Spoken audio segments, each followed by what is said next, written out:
Okay, everybody, welcome to the Community and Economic Development Committee meeting.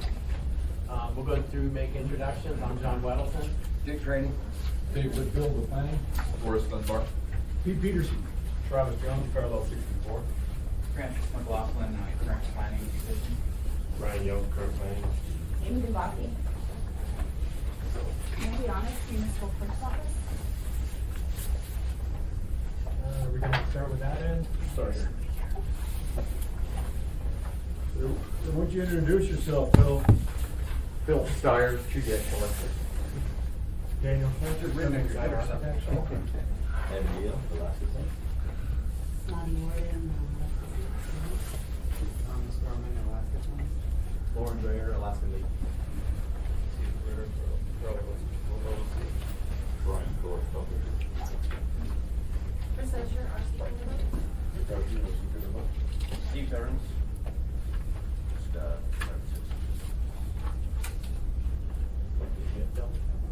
Okay, good.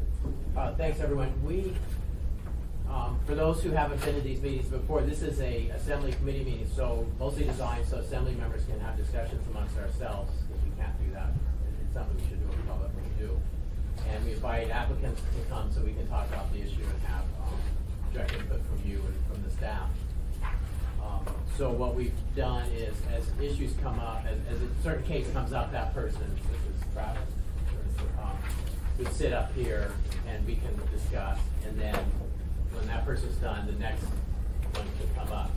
So today we are going to hit Parallel 64, 88 Double Happiness, both of the Alaska Sense applications and Alaska Leap, and then we'll talk about some proposed changes to the practical pedestrian route definition. So we had originally talked. Pick up the rest tomorrow. And we'll pick up the rest tomorrow. So we talked about, we kind of had this original schedule to have everybody today and we get through what we could. But we didn't want people to have to sit around if they weren't on the agenda. So if you're not on these 4 or 5 applications, then your issue, you won't come up today. If you'd like to stay, you're certainly welcome to. As we do the meeting, we'll go around, assembly members and staff will have a chance to speak, and then if there's any input from the applicant, raise your hand and we'll let you speak, but generally you want to address back and forth between, we'll kind of point to you and that, but you'll have a chance to address whatever points are brought up, keep notes, and we'll get to you frequently, because we want to hear what the applicant has to say. So, starting now, we're at Parallel 64, and Mandy will go through the license requirements. So Parallel 64, they took care of all taxes, fines, or fees that were due, so they're good on that, and there were no extra licensing conditions. There was a situation, there was a clerical error on the address that was listed on the state and the municipal license. We took action to have him refill out the municipal one with the correct address. It's going to be attached to the AR as an AIM, indicating this was a clerical error, this is the address, but it doesn't, it's the same location, it was just an error on the address listed. The 212, right? Correct? Correct. Yeah. That is a record. Yeah. Okay, thank you. And staff with Dave? Thank you, Mr. Whittleton. Travis Jones of Parallel 64 LLC is seeking approval of a special land use permit for a marijuana cultivation facility in the I-2 district. Specifically at 2128 North Wells Road. The cultivation facility will be located in a single story industrial building, approximately 7,600 square feet, of which he intends to occupy 4,500 square feet towards the cultivation operation. The remaining portion of the building would be reserved for a future expansion. Staff has reviewed the application for conformance with the approval criteria as required by municipal code, and generally speaking, Mr. Jones meets all of the requirements. I'll go through a few of them for you. The closest protected land use is Tyson Elementary School, which is over 2,000 feet away as the crow flies. Snow storage areas are not shown on his site plan. However, it appears that he has ample space to provide that, and will have to amend his site plan to show that. Total required parking for the site is 8 parking stalls to include 1 van accessible parking stall. Site visit by staff reviewed that, revealed that the parking area is not paved or striped as required by code, and so Mr. Jones will have to pave and stripe the parking area as approved by the traffic department. Access and parking to the site is provided on both lots 27 and 28. He will need to record on municipal form a joint access and parking agreement. Municipal Light and Power has provided a letter stating that the power capacity at this location is sufficient to supply the intended load, and it does not appear that the cultivation facility would cause any adverse impacts to neighboring properties. So with that said, staff would recommend approval of this special land use permit subject to the conditions in the staff report. Thank you. Thanks. Any question from assembly members? So Dave, with the paving requirement, obviously we're in the throes of winter. Yes. So what process do you guys use? Do you conditionally approve it and say you have, 4 months, 6 months, 8 months to comply? Yeah, so our intent is not to hold them up. Travis understands that as soon as the weather allows him to go in there and actually pave and stripe the parking area, he will do so. So we would conditionally approve it, subject to him paving and striping. So will you enter that in your system, like a tickler, kind of a reminder, so you go out in June and make sure they've done it? If Correct, they haven't correct. done it, Yeah. you'll remind them to Yeah. do it, and then Yeah. make sure this committee's aware And if they don't. Staff's intent is to work with Mr. Jones to make sure that he complies with the code, and we will certainly put a tickler out there to make sure that we go back and check and verify. And the second question I have, Tyson Elementary is quite a ways away, and when you said it's 2,000 feet as the crow flies, considering the potential ordinance that we have coming to ensure that the protected land uses are really protected in there, so if we're talking Sure. lot line for schools, the way I look at this would be well over the 500 feet, even if you're measuring lot line to lot line. And I did measure lot line to lot line. So it was, the reason why I said 2,000 feet was because it was well beyond what the code requires. I just figured I would say that, that they've more than met that requirement. Yeah, and if we change it, it's still gonna be. Correct. Yeah, This would that's not- what I this was would not- trying to yeah, make this would sure. not- this would not Because I happen. look at it, I'm like, there's no way it's less than 500. Correct, so. correct. Okay. Anything else? The only thing I was gonna mention is on page 6 of 168, this is a cultivation facility, right? Correct, yeah. And in the document, it refers to it as a retail establishment, is that right? That's actually one of the approval criteria out of code, but this last one only applies when we're evaluating a retail facility. So that's why it's not applicable. Oh, sorry, I didn't look at the second page. I was like, why does it say retail? Okay. Anything else? I just looked and said, why didn't it say retail? I've got a couple of things. One to the staff, and it's a little clear, we had this in a number, we've probably seen it before, but there was a mailing in September, or meeting from the Government Hill Community Council, and it was only a mailing meeting.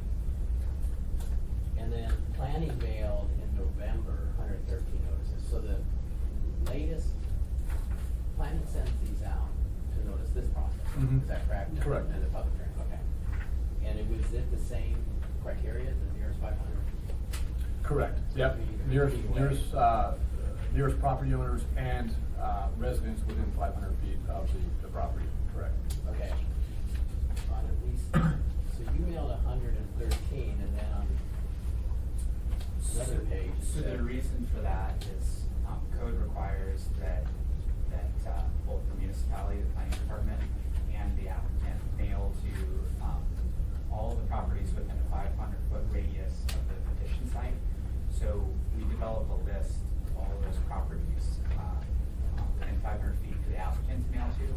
With the planning department, we have this tradition where we mail to 600 feet, a few more people, and we just have always done that to make sure that we got everyone within 500 feet and go a little beyond. We don't normally go beyond the code, but for some reason we've just always done this, and that may account for the difference in the number of mailings. Okay, because I saw that, because I Yeah. think for your public meeting, you had 64. Yes. And 52 were returned, Yes. that's not deliverable? Yes. How's that happen? variety of reasons. I mean, we're mailing, so per new code, we're not just mailing to the property owner, but we're also mailing to tenants and residents, and that's causing a lot more return not delivered. It's just hard to say, you know, different parts of town, and especially Government Hill, there could be all kinds of weird addresses that are outdated in our system. You know, I don't really know, but it's not indicative of anything wrong or anything we have control over. Do you, when you put it, do you put someone's name or resident or current resident? Yeah. Correct. And they still come back? Yes, we're getting lost in those, yeah. There's no say, I was here, I'd like to see why they would return. Did they say why they would return? They don't. No, it's just the post office just shows the return. Is this ratio typical where most come back? I wouldn't say that's typical, John. I would say that we do have, on a fairly regular basis, returned letters. And I would suspect it's at a pretty substantial cost to municipality and to the applicant when we send these out. I think you could have a lot of returned addresses in certain weird areas. Like if you had something near the airport, or if you had something in Ship Creek, where like the railroad or government entity owns a lot of properties, or I'm just making guesses, but there are certain areas where you can get a lot of return. And basically just sort of weird things having to do with addresses. What we have in our, the addresses come from property appraisals, property tracking. So basically how properties are taxed, I think that's where we draw these addresses from. Okay, I mean, the goal is to get word out, that if it's not working with mailing, we think, well, gosh, we really need to do different. Sure, that's not a great solution, but went over, well over, it's like 2/3 bounced back.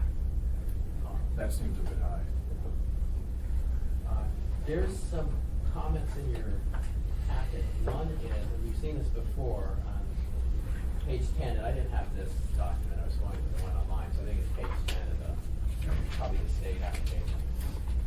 But it says you would use a local liquid waste transfer company, you contracted to transport all wastewater.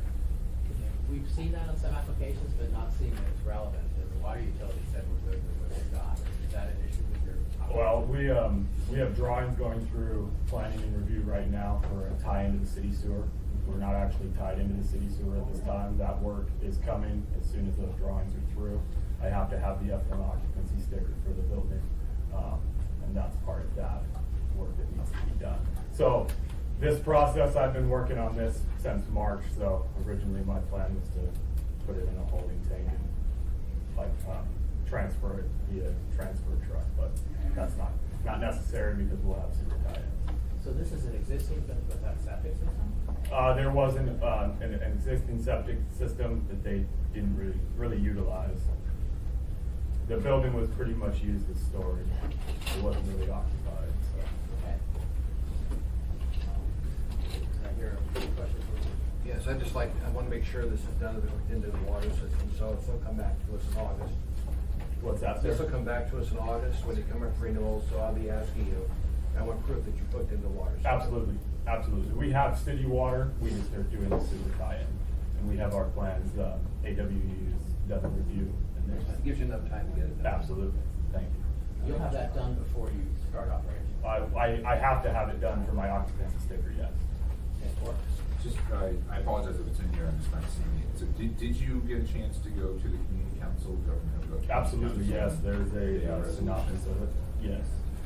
So did they pass a resolution of support for you, or is just, they just said, okay? The resolution, the way I understood that was for the retail. Yeah. No, Yeah. it's not required, it's Yeah, just, no, we've we- seen some operators do it. Yeah, we didn't take that.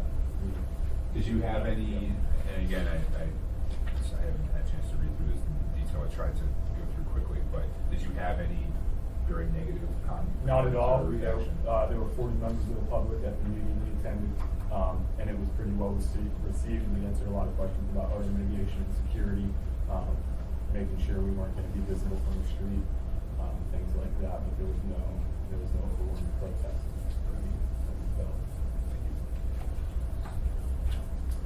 Erica? On that wastewater issue, do we want to add that same condition we added in to that other applicant to say that they can handle their wastewater in a way that's conforming with ARU regulations and Title 26? You know, I think we should, one issue on all this is if you change your operating plan, you're supposed to come back to the state and the city. Absolutely. So if you said in here you're gonna use tanks to hold the water and then you're not, You have to go back to does that trigger, you have to go through all this paperwork? So if we have a statement in there saying you just have to do what works for the water utility, you won't have to come back. Okay. So we should, I think that makes sense, that. That's fair. Thank you. And anything else? There's a discussion in traffic about a new fence, so was that fence put around for security for your operation? Yeah, we share our lot with our landlord. He has an ongoing auction business, and he has people in and out of his facility daily, 6 days a week. And that fence that I intend to install is strictly to mitigate any sort of overflow from his operations into our area. And that's basically what that fence is for. It sounded like that fence caused problems with the parking, or is that? Yeah, originally the conceptual site plan that was submitted, it did block off some of his access to some of his cold storage areas, and we've since revised that, and there's an amended drawing in this packet that shows an updated point of entry off of North Post Road, where we will have a separate gate, as so we'll have our own entrance. And that works with the meeting? Yeah. Okay, good, thanks. Dick, yeah? Is that Ron Legos? Yes, sir, it is, Ron. He's had a lot of problems with your people getting over his fence. What type of fence you gonna put in there? I'm gonna put a 10-foot chain link with razor wire on the top of it. Good. I mean, that's what I'm gonna do, and past that, if you're gonna cut my fence, you're gonna be on camera, and there's gonna be alarms going off. I just wanna make sure that's done, because he's heard Absolutely. numerous problems over the years from him. He has problems reoccurring every month still to this day, so, not every day, but monthly. he How has- soon will your security system be put in? What's that? How soon will your security system? We're working be on that right now, as we speak. We have, about 90% of our camera system installed, and we're working on the intrusion system right now. Thank you, sir. So you understand all the conditions and you're. Absolutely. For you? Yes, sir. Okay, good, thanks. So what do we want to do? Move approval? Second, any opposition? With the added condition? Yeah. With the added condition? Okay, good, thank you. Is that it? All right, thank you So very this much is, for your what we time. do is we make a recommendation to the full assembly. Yes, sir. So on Tuesday, this will come up to the assembly. We'll know that we recommended approval. And I'll go through. We got 11 of us. Yes, sir. Normally it's not been a problem, so it should be towards the end of the agenda. Because Mr. Flynn can't vote on a cultivation license, so he's trying to put it towards the end so we can get to that. Copy that. That's at 6 p.m. Yeah, we start at 5, but Yeah. I'm thinking his, It's probably gonna be much later. I'm gonna be like about 8 or 9. I'll be ready for a late night. It's a big deal. Okay, Thank thanks. you guys So very much. we're doing 88 double happiness. Is there somebody here for that? Interesting, man. Thank you, Francis. Appreciate all your help. sir. Sean, do you want? I don't think there's anyone here. Yeah. Appreciate it. Thank you. Thank you, everybody. Okay, Mandy, do you want to go through the license requirements? There are no extra licensing conditions. They didn't have any taxes, fees, or fines due. There was one that was paid. There weren't any other issues that came up with the licensing review, so they are in the minutes. Good, thanks. And Sean? Yes, this is 88 Double Happiness. Bernie's not here. He's down in California. Didn't realize there was a Thursday meeting for this. He has been, seems like almost daily in contact with us, so following the progress. So this is 88 Double Happiness on 2905 Tanglewood Drive, which is, I think over there by the Millennium, straight across the street from that where Taco King is. Right behind that is his property. It's I-1 district. He meets the requirements for cultivation in the I-1. We have a couple conditions on there. He attended the Spenard Community Council on August 3rd. He does have a condition in there with his power, and it sounds like he's going to start with just kind of a small operation and ramp up. We have just some Tab 21 issues that he's gonna have to resolve with, parking lot landscaping and striping and, a trash receptacle screening. He can just kind of show us a site plan. If he's gonna do the snow storage, he'll have to enter into the agreement with the municipality. So those are just kind of standard conditions you guys have been seeing. Nothing else, no other agencies had any comments against it. And, he seems to be, okay for approval on this. Okay, good, thank you. Jeff? Phil Howard. I see it's not sufficient. What needs to be done to rectify it? He requires an upgrade at this location to grow into the operation he wants to have. He's identified long-term. We have a job order initiated to get that work done. That work should be done in January or February, and our understanding is his larger operation is to follow some months after that, March to May. He has an existing operation in there that he has to relocate to. So all of that seems to be progressing without a problem. So you guys are all right with it? We're all right. Thank you, sir. Thanks. So I didn't see any comments in here. The biggest concern I have with this applicant is literally they're flooding right up against residential. I mean, it's their backdoor neighbors practically on Breezewood Drive. Have you noticed, I didn't see them, maybe I just missed them, but I didn't see any comments from the neighbors that are gonna be directly behind them. I didn't get any calls from the neighbors, around that area. His warehouse is more towards the Front of the property. western portion from the property, although it's the hotel right next to that, is the parking lot. His house portion, that's the other thing, he does live there, so it does qualify as the caretaker's residence. Okay. We did not get any comments from anybody that lives right next to that. He does kind of have an existing sprout tofu operation growing, and he says he's just gonna kind of convert that over and see how it goes with marijuana. Well, and I didn't see that these parts, this is where the complaint's gonna come. I mean, I just don't wanna sugarcoat it to anybody. If you're gonna have complaints, it's gonna be from the few people that are on the house row behind them, in the house, on the street right behind them. Yeah. So, it looks like there's a pretty good amount of trees right behind it. So when we're talking about mitigation and buffering, it looks to me from the pictures that the existing trees are mature and they probably will suffice. Yeah. But what are your thoughts when you when you saw the property, as far as, mitigation and screening from the neighbors? Well, that warehouse is kind of pushed over to the western side of the property, and there is the house that he lives in, and, quite a bit of landscaping and trees there. You go through in the summer, you can really see that it's buffered by some trees, and as far as the odor goes, being on that side of the lot is pretty much the furthest away from the houses that you can go. And then it's just bordered by industrial to the south of them, and the hotel parking lot. Do you have any idea from the back of the building to, the back of this property line, do you have any idea how far that is in an estimate? Yeah, there's an ad built in here, I can tell you.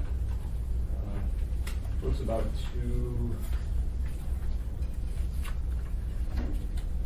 possibly 75 feet, roughly 50 to 75 feet, depending on the angle of that. It's lot's only 205 feet wide.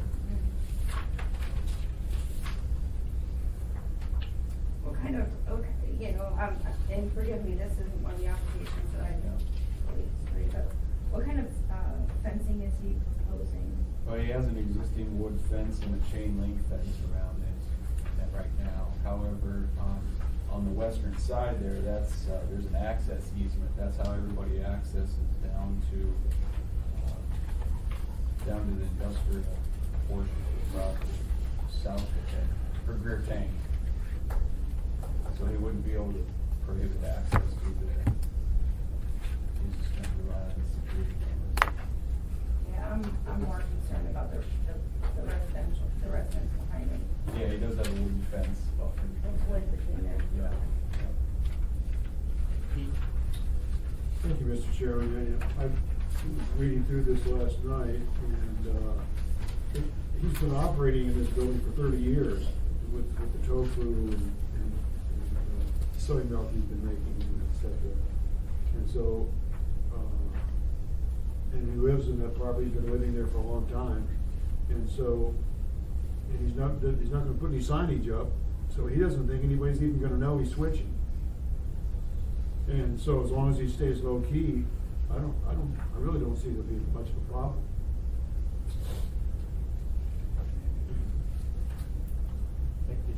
What type of security system is he planning on? Full blown, like all the other cultivations, or is he just? Yeah, he'd have to apply with this, the state, what they're gonna mandate for all the security cameras. If we're looking at this plan, it looks similar to everyone else, what they have. It was in here. Thank you, John. Or?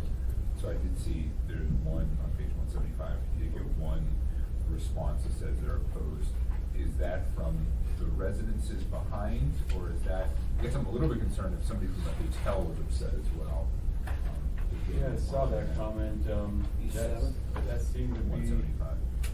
from, I didn't look up the actual owner of where that is. I told Bernie about it, and he seemed to kind of know where Benson, block, East 7th is a downtown address, and I was Yeah, kind of confused by that too. Yeah, I don't know I if that's a recognize. business owner or. Okay. Yeah, because there's no, that's not how you spell Benson. Presumably it's a different Benson, but it's not one that's. That's the legal description. Yeah, 222 East 7th is No, I the see. address, so That's his home. it wasn't right there on Breezewood Ave Drive. Right, okay. Okay, this is in your neighborhood, is this your district, or is this? No, it's not mine, that's. It's two. West Anchorage. It's West Chairman, Chairman Harris. Is there a out here from the community council, did you go to the community council? He did go to the community council. It's been hard.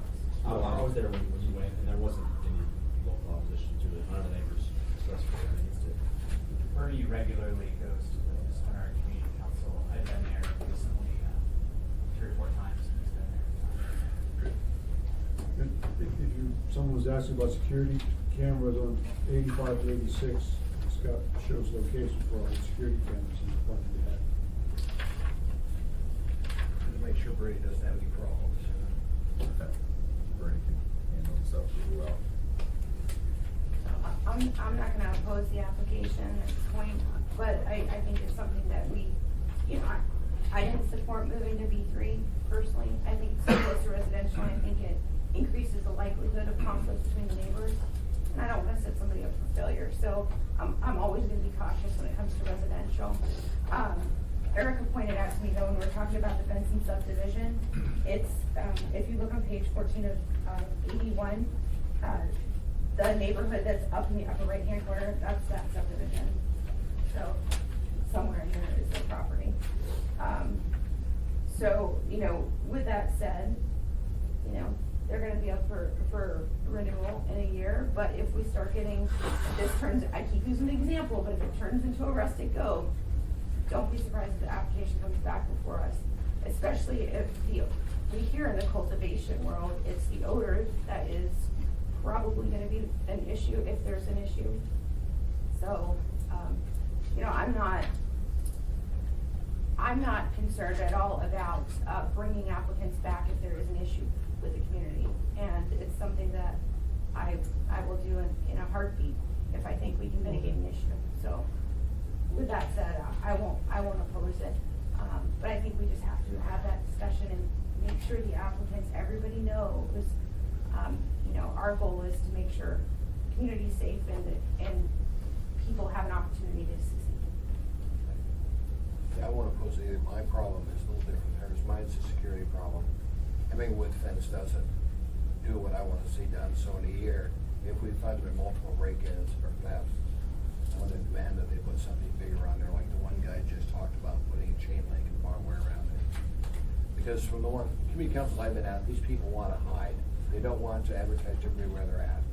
I'm concerned lack of fencing on this one. It just sets it up, so it's up to be broken into. We've already seen that happen with a place that didn't even have any product. Right. So regarding fencing for security, there's no specific requirement that an operation be fenced, is it? Well, we can add it later. But secure, I guess, so.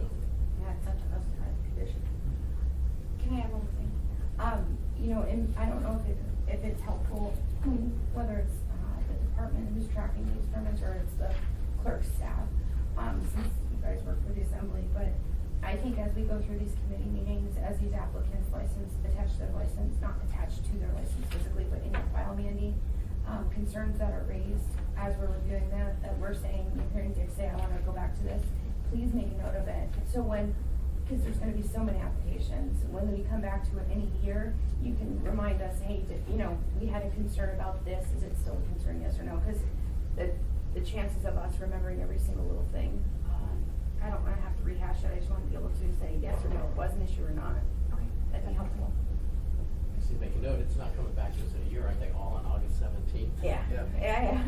I say a year, I just mean 2017. We have to figure out how many meetings you're gonna have on that. We'll have a 2.5-hour meeting for that. I had, and I emailed you that you didn't talk about the residents, I didn't saw your email, but then I went back and said, oh, you did mention it. So, but I did want to flesh that out a bit, because reading the packet, it sounded like there's actually 2 lots here, and the residence is on 1, so then is that relevant? If it No. is relevant, we had a previous case where we put a condition saying, okay, that's caretaker, but That was it's on the state Fairbank Street. caretaker. Right, so that might be a condition we want to have. It's all one lot. It is all one Yeah, lot. it's all Okay. one lot, yep. And it is just a single family. I had property appraisal, I called them, and they had been out there to do the certification. Very good. I think yeah. John, I actually probably would agree with you. I think it's probably appropriate in this situation to impose a condition requiring that the residence be occupied by a caretaker to ensure that somebody doesn't move out and that Bernie doesn't rent it out to anyone. Well, and it does say duplex in the packet too, but you know it's a single family home. That's why I called property appraisal, and I had them recertify the as-built as well, to show that it's just a 1-story with full basement residence. So, That's page 31. you could craft a condition then that says it'll say residents will be a caretaker and use a single family. I'll get it to you. Rob, so what do you wanna do with that? To approve and send to the assembly. New condition. A second, the conditions, okay, any opposition? All right, thanks.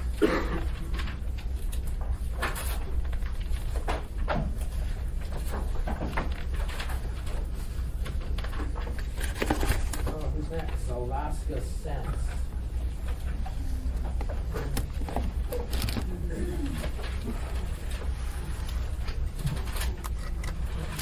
You have to bring up there?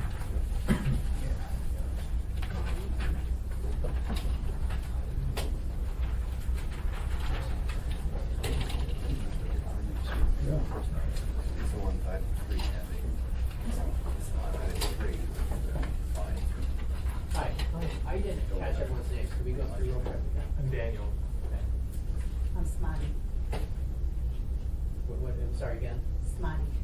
SMADI? Yeah. Evan. Evan? EDA. All right, thanks. Mandy, do you want to go through the license department? So, we had one affiliate owing taxes, fees, or fines. I haven't heard back yet whether it's been paid. I have an email out, but it's for EMS, for, ambulance services. What's the amount? 103.17. One of these 3? I did get this email and I wasn't sure about it. I called the CPA to question that. I wasn't sure what was the feedback. Did you call the number listed, Jessica, for EMS? So I'm gonna give you a little background of what happened the last month. So This is off topics. My mother was battling cancer, and I was pretty occupied with taking care of her. And therefore, I have this amazing team that helped me. She did lose the battle about a week and a half ago, and so I'm kind of a little bit behind in my thoughts. But I have these great people here to help me. So I did read that. I can't remember too much about what I've done, so I apologize, but I will get back to you. Okay, yeah, and I sent an email to follow up with it, so when I hear back from them, I will get in contact with you and let you know specifically who they're contacting. I really They can let apologize. you It was know. just, Yeah. it's been a rough few months and So for just, sure a week. just to be clear, it's $103 or so Yes, fine that yeah. we can just pay. Yeah. Yeah. Okay, we'll gladly take care of Oh, that yeah. just as soon as possible. That won't be an issue. We just making sure we get everything figured out. Can you do it before Tuesday? Yes, absolutely. Where do we go? Yeah, if the details, I assume the details on where to pay it are in the email, and we Yeah. can take care of it through there. So Yeah, we'll just and, follow up through the email. If we have any questions, we'll figure it out, but we'll have it paid by Tuesday. I can resend it as well. That'd be Please awesome, do. just to make it easier, thank you. I'll take care of it today if I get the email today, so I'm really sorry. And that was the only issue with the licenses. Everything else was okay. Good, thank you. And Ryan, this is yours? Yes, thank you, Mr. Chair. The applicant, Smutty Warden of the Lots and Sense LLC, is applying for a special land use permit for a marijuana cultivation establishment with a total of approximately 9,500 square feet of licensed space. The establishment will be located within an existing industrial use building. The proposed facility is within an I-1 district, generally located northeast of the intersection of Tudor Road and Bering Street, kind of in the neighborhood of Tudor Automotive, Alaska Rafts and Kayak. Petitioner has secured non-conforming rights for lack of visual enhancement landscaping along Tudor Road and demolition of a non-conforming accessory structure located in the northeast corner of the parcel as shown in the provided site plan. After the structure is demolished, this parcel will be compliant with applicable dimensional standards for the I-1 district. Plans submitted to the planning department do not show any major alterations to the building facade or structure that would make it of dissimilar character, scale, or size when compared to surrounding structures. And the planning department recommends approval. Special land use permit is subject to the conditions as stated in the staff report. All right, thank you. Any questions from assembly members? I have just one. First, I just want to say I'm sorry for your loss. And typically, as long as you pay whatever fines and fees are due before the assembly meeting, there shouldn't be an issue. So, but can you talk to us a little bit about your experience with Midtown Community Council? Because your application, the memorandum of understanding wasn't unanimous. So, can you just talk to us about some of their concerns and, They were pretty basic concerns. I had to fill in at the point, Monty was in Canada at the time. There was a couple people who were basically just concerned about marijuana being on the site. There wasn't any particular concerns. We gave them our contact information, emails.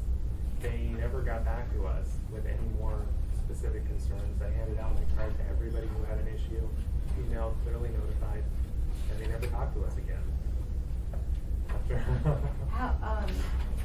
are you, how many of their community council meetings have you been to? Was it I just was the one? at 2 that were located in Wells Fargo, Nakeville. Should assume you're familiar. I'm Yeah. familiar with that. Go to every one of them, Yeah, so- Community councils undergoing a transition, it's being absorbed by North Star Elementary School, Charlotte. That community council. Okay. As I recall, there was concerns about the security, and I think odor, but, you know, our response to that was we're going by the book, we're having a security system installed. Doors are gonna be locked, there's not gonna be any major windows, all windows are being covered up. Odor control, we're having everything go through carbon filters, just like we're told to by all legal standards, you know?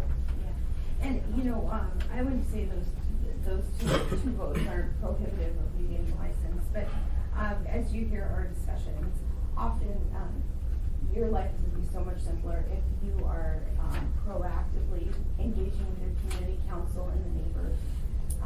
And, you know, there's always gonna be one or two, or sometimes more vocal, very vocal neighbors, especially you're in an I-1 district, so that's great. But you are bordered by R3. I think it's R3 that's next to this one. So, you know, just know whenever you have residents that are close, those are probably going to be the people that are the most resistant if there's a problem, because they live there, right? Sure.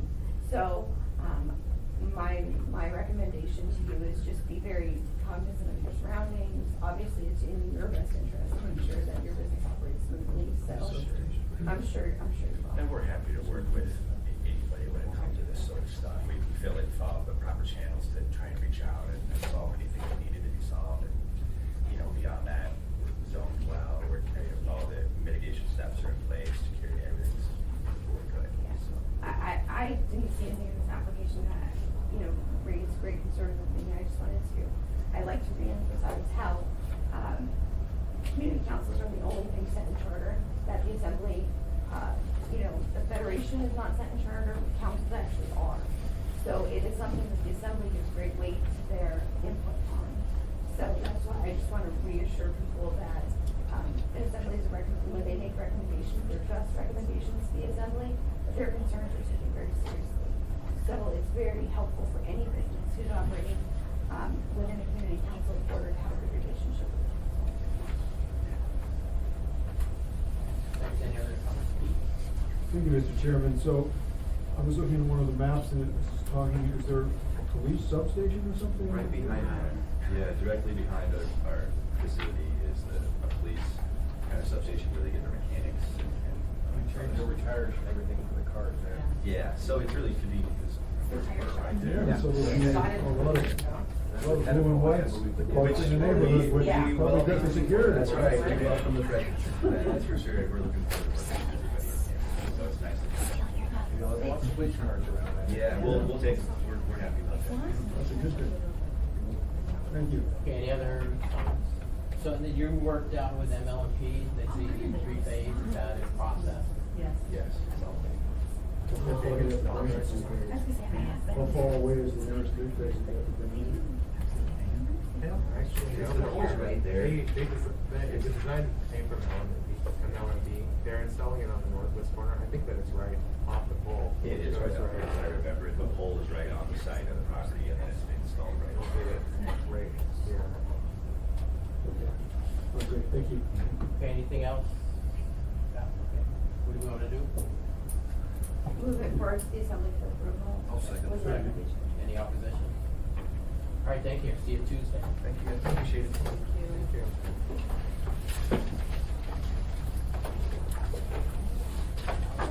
Last, can we leave? Unless you cultivation owners, then you're there, chair, you're good. Basketball's cultivation. You'd have to have cultivation.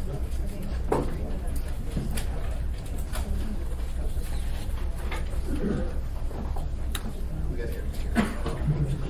It's retail and cultivation. You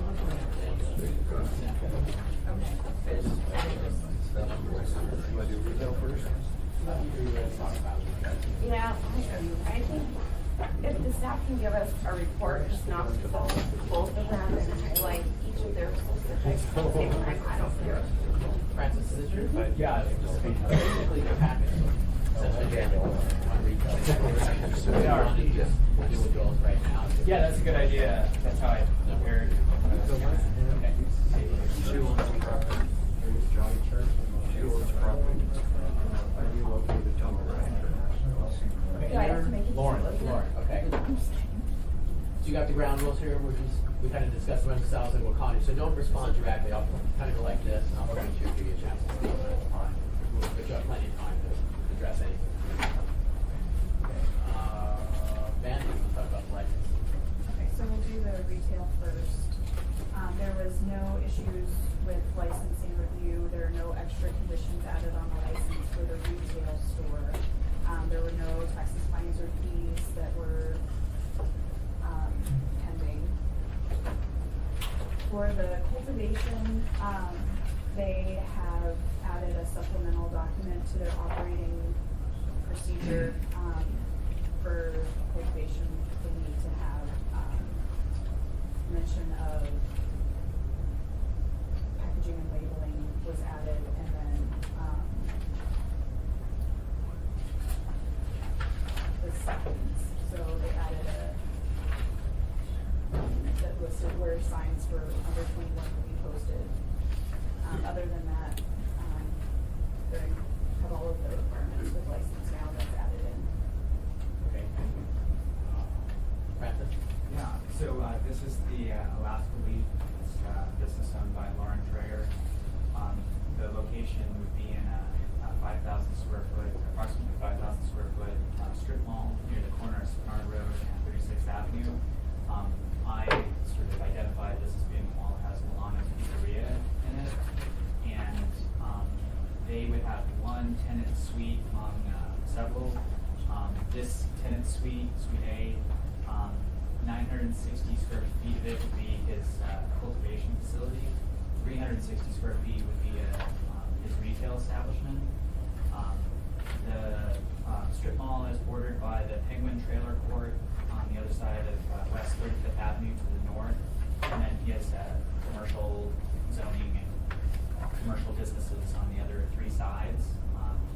The West 36th Avenue runs along the south boundary of the property. This strip mall has, site planning issues which are not common with other strip malls in Anchorage.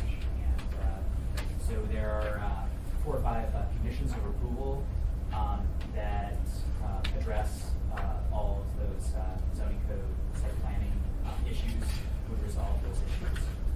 And the applicant's been really attentive and working with us on those.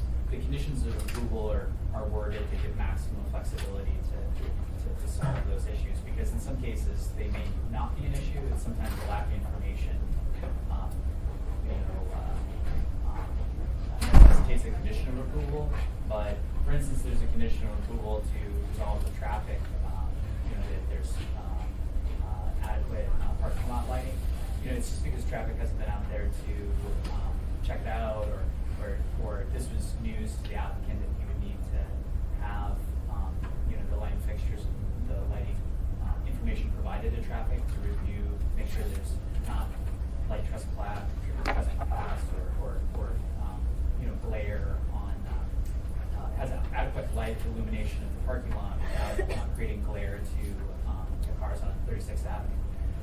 But there's lighting on the building, for instance. But so it's just sort of something to resolve, and can be resolved, through both this process, but also with the building permit that is forthcoming. With that, I'd be happy to answer any questions. Any questions from assembly members? Thank you, Mr. Chairman. So Francis, mentioned in here in number 8 that they need to provide a walkway from the building to the street. That would sort of be something that the landlord or the owner of the building might have to be involved in. So Tom McGrath and I and his representative, we've all been in contact. He's been into the building a couple times, and so they stated to me that they can make a condition of approval that they'll. I guess they really want Alaska Leaf to be there because they're going to provide it. Yeah.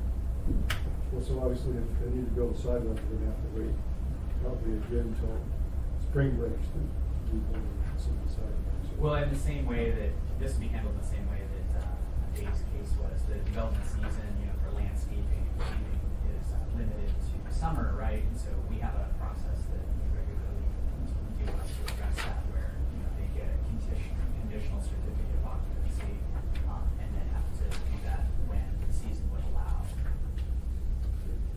Great, thank you. Okay. Any other questions from deputy staff? Got any comments? Can you meet all the conditions? Yes, sir. Time to get rolling? One aspect, you know that to have cultivation in B3, you have to keep the retail going. Yes, sir. So if the retail went away, that's a problem, right? So the Sonora Community Council is one of the more And I didn't see any negative comments from them. Can you just talk to us a little bit about your experience at their council, some of the concerns raised? I'm assuming it's gonna be the same. Odor and security seems like it's the biggest. But just talk to us a little bit about some of the concerns they had. Similar concerns as what were presented earlier. Security was probably the first and foremost. I had one lady that was concerned about, her fear was that it would create a hub of criminal activity. And to me, I think it's the opposite. I mean, our security standards, again, we're gonna have security guards, it's just gonna be constantly monitored. I think it's gonna be the opposite. It's gonna be a hub of secure and safe activity. But that was a concern, and of course, trying to mitigate that as much as can with all our security cameras. Smells, that was also a concern for some of the neighbors, and the air's double scrubbed, and so it should be, when it comes out of the building, it should just be clean, fresh, and no odors of cannabis. One of the other things that I wanted to just educate myself a little bit more about, obviously, considering the burglary that happened, and I think any business can be burglarized. I really do have concerns about, and not just these types of businesses being targeted, but obviously the employees and the customers inside. So because this one is potentially going to also be a retail, you're just gonna have to educate me. What opportunity is there within state law to allow armed security guards in your facility? We're not gonna have armed security guards. They can't by state law. That's what I was asking. I didn't know if state law. State law says they can't, at least the ones I've talked to said they can't do that. That's stupid. I know. It's the state of Alaska. I'll talk to my legislator. But obviously, that's gotta be, for you as the business owner, it's gotta be probably one of your biggest concerns. Absolutely. The security of my assets, of course, is very important. So the way I look at it, it's just removing the magnet away. I know I'm gonna get robbed. I know there's varying degrees of skilled criminals out there that I'll have to face, so I have kind of different plans for each of those different levels. I think my worst fear is a small team, masked, comes in, locks the door, just robs me, robs everybody that's in there. And that's, so to mitigate that, it's just making sure that I'm trying to store cash off-site, I don't have, I kind of remove the magnet of that, because I know I'm gonna get robbed at some point. And the main thing for me is just to make sure that when I do get robbed, it's not a crippling event. And then, of course, all my employees are well-trained, and we're not heroes. If we get robbed at gunpoint, get what they want, and I have insurance policies to cover that, so. And I personally am not gonna sit here with every single retail out and ask you what your security measures are, because I think it's better that they're not on the record, frankly. I think this is definitely something in state law. That being the case, I think we've obviously found something that could be improved. If a retailer decides they want that security, I think they should. I mean, it's not really no different than a gun store. Employees there are armed. They have to be. Should be armed at least, given the history of crimes that have occurred across the country. Oh, absolutely. I don't want them put in danger. Is the prohibition on armed guards specific to this industry, or is it for most retail? From what I understand, it's this industry. Which, even bars. I'll check it again. Even bars, you can have a specific license, and you can have armed guards at bars even. You know, it's been a concern when I've been to my Chaco Community Council. One time I had 7 of them there with licenses. Worried about their security. They don't want somebody to even know they're there. Yeah. Because then they're going to charge. Can I speak to that? If you don't mind. The state has followed the Cole memo, and one of the items of the Cole memo is that marijuana cannot be protected by a firearm. That's a federal thing that's come through the Cole memo. Everything that was drawn by the state, all record around what the Cole memo is. But we won't even get into the federal, because their new attorney general, who may have issues, let's just say that. So I don't wanna say I warned you, but so again, I think it's, now knowing that, I think the state has to absolutely do something, and I think we obviously have to contact the federal delegation. And the Cole memo. Well, that's it. Yeah, it's not federal law, because federal law says no, obviously. Any other comments? Well, thank you, Mr. Chairman. As long as we're talking about security, are you planning to have the front door of the retail so people can just walk up and open the door? Are they gonna be buzzed in? They'll be able to open it. There's some of the other retails, and I've seen it in Lower 48, where they've got it set up where they look out to see who it is or what the people look like, and then they can buzz them in. That is an enhanced posture that I wish I could have, it's something that, it's a small shop, I wasn't able, we sketched around with different ideas to provide something like that, where there's some sort of buffer, whether it be kind of like a, like a bank teller or some sort of works. But it didn't work with my location, because the retail spot's only 360 square feet. And anything like that, it just wasn't gonna work. Okay. But that is a good, that is an enhanced security posture that, it's kind of, Okay, thanks. And one thing, you had a statement in here, you say all marijuana produced on site will be resold through our adjacent retail store. That's my intent, is everything I grow in my cultivation facility will be sold to a retail store. It's a small, I'm really not gonna produce that much, it's only like 5 pounds a month that I can produce there, so.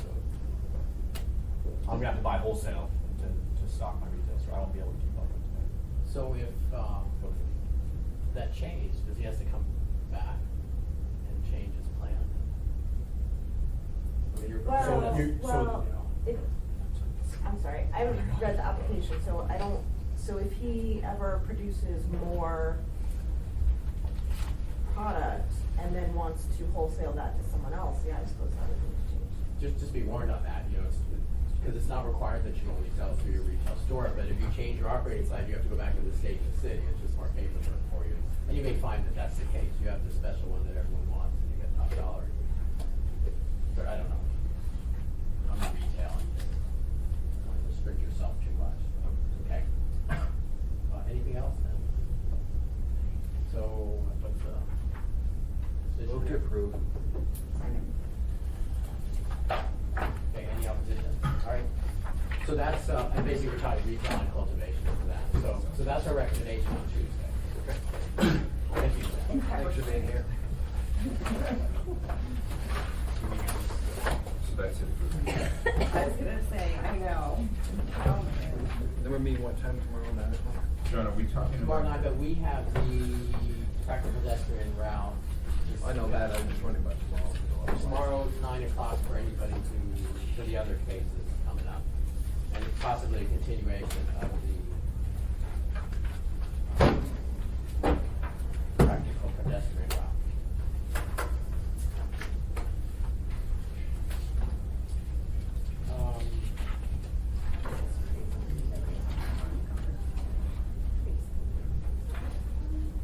Erica, you want to introduce this? Sure.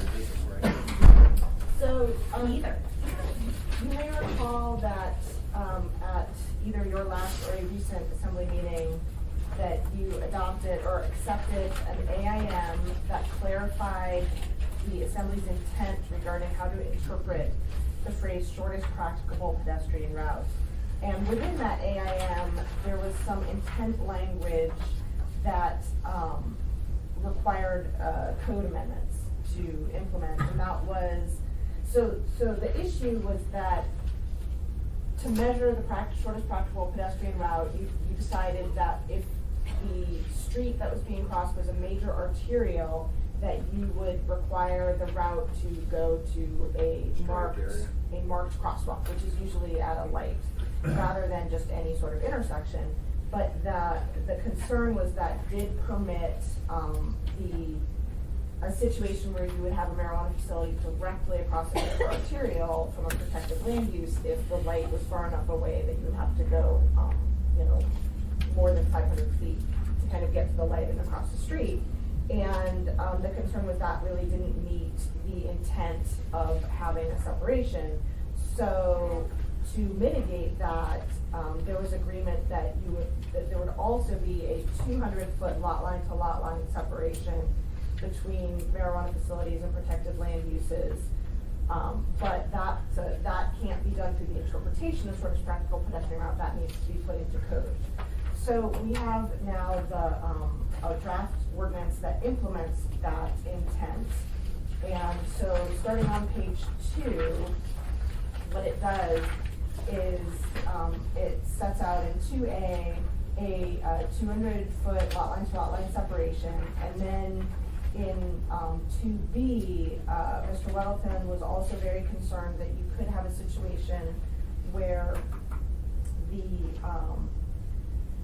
drug-free school zone, which is signed, the municipality is required by law to put up signs marking the, drug-free school zone, and that is a 500-foot as the crow flies measurement around schools, that you could, because the separation is done by pedestrian walking distance, that you could end up with a marijuana facility within a drug-free school zone, where you would have the sign and then the facility kind of behind the sign, and that doesn't make sense, nor does it really comply with the law. So, Mr. Weddleton proposed adding a 500-foot, lot line to lot line separation just for, schools, marijuana facilities to schools. And then in A2C, there's a little bit of cleanup language, and then also the proposed removal of college or university as a protected land use. This was included due to an error that I made. State law talks about secondary schools counting as schools, and I, at the time, was thinking secondary schools were colleges, but they're not, they're high schools. So I made an error of including college and university, but they're not considered a school under state law for the state drug-free school. So I'm proposing that you reconsider that and remove that, but that's up to you.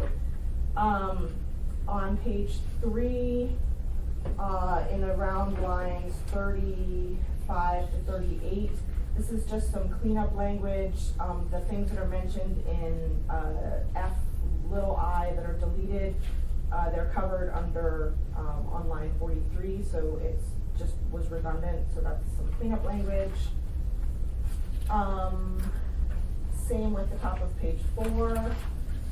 Then in the middle of page 4 and top of page 5, we are proposing to define the terms athletic field and playground.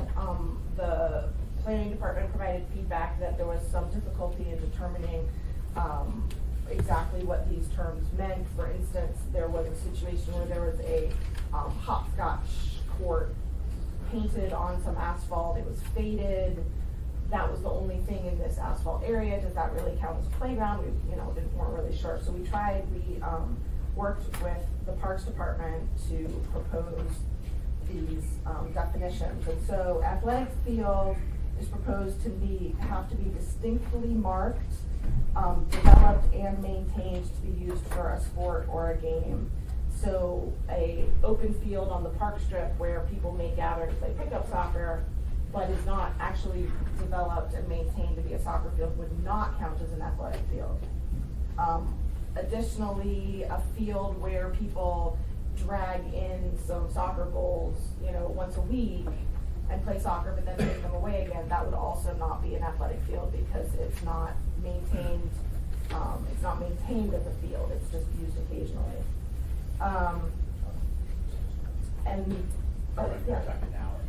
Yeah, just on this very specific topic. So the example you gave was of that faded hopscotch on the asphalt. Well, that is distinctly marked, although maybe it's a little bit less distinct now. So would that be covered by this or not? Well, so that would be playground. So let me get to playground. Oh, okay. Yeah, that would not be, we don't consider a hopscotch to be athletic. Well, it says, But well, it says sport or game, and so I guess I'm curious what a game is.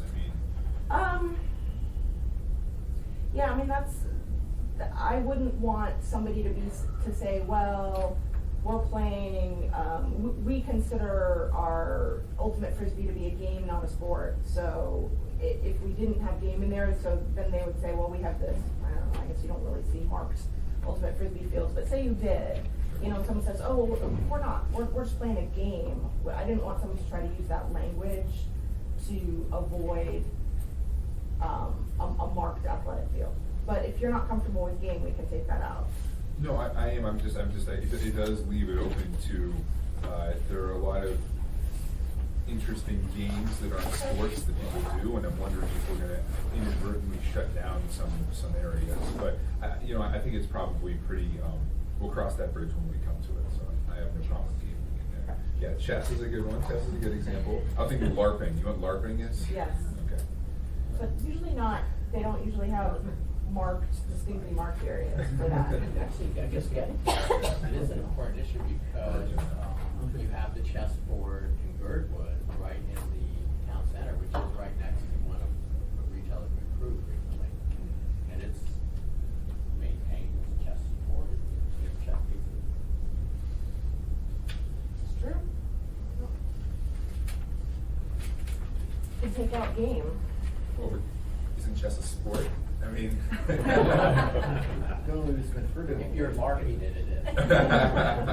I'm the only one who doesn't know what LARPing is. Live action role play. So the people who like dress up in like knights and like hit each other with sticks. Ah. Yeah. Ah, okay. But they. Roger that.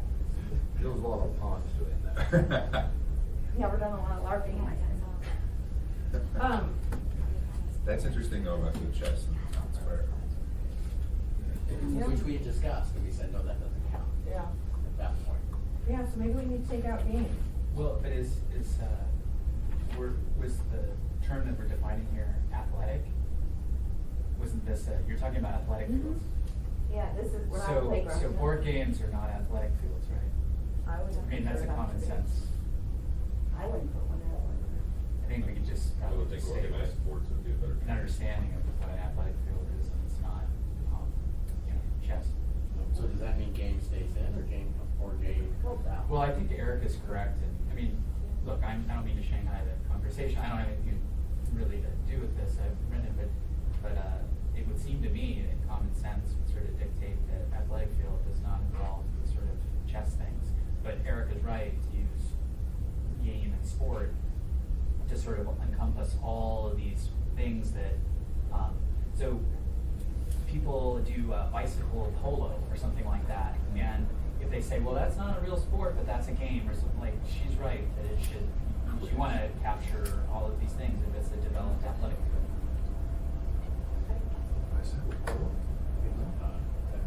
It is important that you chime in because you will be implementing this, so it's important to hear how you would perceive it. So here's one that I think you'll appreciate, John, that I think you're right, common sense would say this is not a sport example I'm about to give, but esports are rapidly growing. And you can think of, I know there's a thing in here for arcades. Esports are, and they are athletic, and people train to do them, and we're going to see more and more of it. And people will get basically rooms like this, and they'll fill them with computer terminals, and they'll do like video games at the same time, right?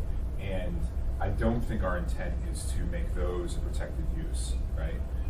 Even though it's a multi-billion-dollar sport that's quickly growing, and they do athletic training for it and everything else. It's not a field, I think typically they're doing them in enclosed areas now, but I guess on the record we should say that esports is not intended to cover a protected use under what we're doing here, right? I would think, and this is just my very lay mind, I would think when we're talking about actual games and sports, I'm thinking soccer, I'm thinking maybe even Baseball, tennis, football, baseball, soccer, football, hockey. I'm not thinking of, when I hear you're an e-sport, it makes me think of an arcade. That's what I'm thinking of, somebody digitally. Which are covered. Which are covered, yeah, which is digitally, you're on a device. It doesn't have to be the big Pac-Man one that I remember, but you're on a device that's electronic. I'm not thinking about that at all. And I guess I don't consider a chess a sport personally. Under athletic fields, like actual hockey, so that's a sport. Yeah. It's, chess is a different sort of thing, Forrest does PT. And we're talking about specifically defining athletic fields right now. And so athletic fields as defined, obviously, on what athletic field do you play chess? I can't imagine it. I think common sense would dictate it doesn't fit in the field. So we're actually talking about defining a field. So. And the underlying purpose of all of this is to separate children, right, from these establishments.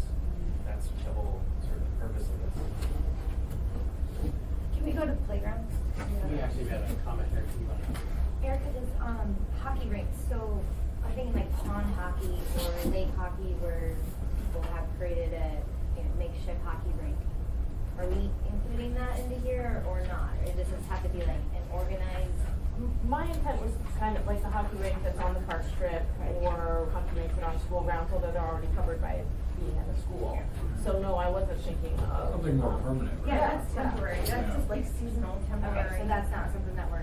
Although the municipality does hot wipe some of those, I mean, we do, like on Cheney Lake, for example, we turn it into an athletic facility essentially for the municipality do so. For the winter, but it's temporary in transition. I agree, but I think that's a good question we should have on the record, that when we talk about, you know, Lake Otis, I believe as well, we also, I think municipality, what's that?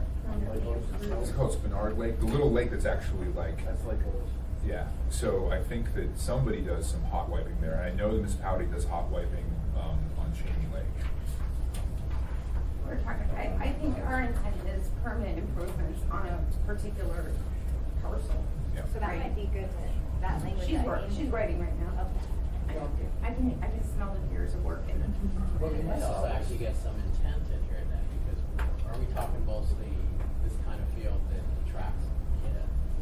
Is that the intent? You have, you wanna get into that? I don't think we want to.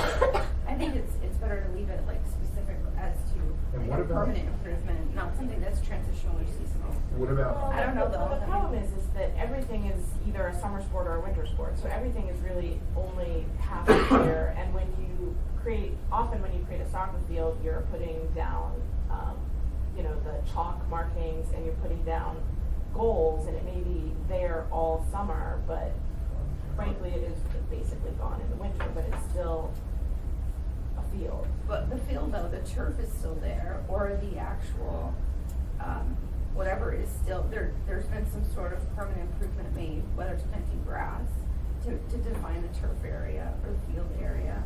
Or, you know, even if it's in football, right, you still put up the goalposts, there's still probably there. I'm thinking of Oberg Field, right, in the summertime, you're right, in the summertime, they bring out all the soccer stuff, which can all be moved and changed and all that kind of stuff. But the field was permanently created, and they use it for different things in the winter, skiing, whatever. But there's still some permanent improvements. I don't know that we have to go down this road, but maybe there's a way to improve it. I know what she means when I read it. So I think it's good we're having this conversation only because people are going to be making investment decisions based on this. And, you know, we don't want to appear arbitrary in the future. So I think, I mean, it sounds like we're going insanely in detail and doing all these sort of this spinning. And Hugh, you're just nodding your head. But this is what you have to do. These kind of scenarios are what judges do, for example, when they're thinking of decisions. So another thing that I'm thinking about here is trails and tracks that have been improved for bikes or sled dogs, for example, in our district. It's a permanent athletic improvement, you know, and sometimes it comes very close up to the road. I don't think this is intended I don't think we're trying to bring those in either. I don't know if we need to have that in the language, but I kind of want to say that on the record too. I think for like a pump track, for example, or a bike race track or a sled dog trail, I don't think we're trying to include that here. Even though parks aren't, as a category, protected uses. So. And I just want to say on the record, in my community, Chicago River Parks are, because specifically our community and our advisory board specifically brought up this issue, and we wanted, because there are so many kids that are attracted to parks. Specifically, we have junior dog mushers and we have cross-country skiers. So in Chicago River, parks are protected land use, and it's the community's desire to keep it that way. But then again, that's why we have chapter 10. So we can, and Girdwood has chapter 9, so they can, you know, reflect the values and the desires and concerns of their communities in their chapter. Are you there? Okay.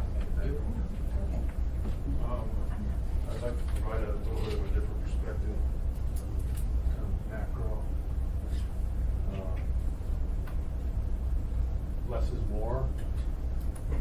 Sometimes ambiguity is good.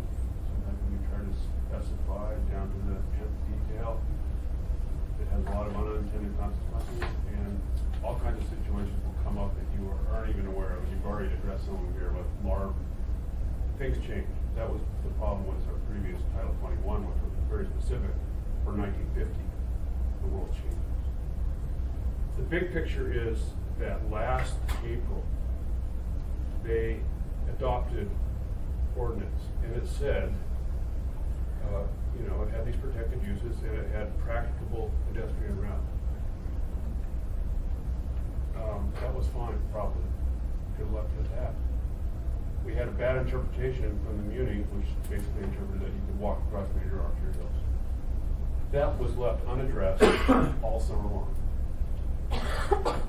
We think we're making progress now. We're really just trying to correct what should have already been, done before. So, the farther we go down the road, the more complicated it gets. You got different measurements for different kind of roads. You're talking about trying to incorporate this grandfather clause. Now we're talking down to chessboards, and we're talking about, it is ridiculous. This ordinance as it stands, and now you're gonna also have to go back and change the ordinance.